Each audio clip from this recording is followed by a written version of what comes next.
ఒకసారి పురాణాలు దాటొచ్చి చూస్తే తనని తాను దేవుడిగా భావించిన ప్రతి మనిషి మారింది రాక్షసుడిగా మాత్రమే. సర్వం నేనే, సమస్తం నేనే. Science made me God.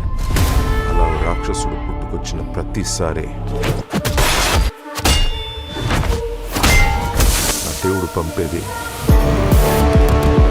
మొండితనాన్ని ఆయుధంగా మార్చుకుని పోరాడే ఒక సామాన్యుడు.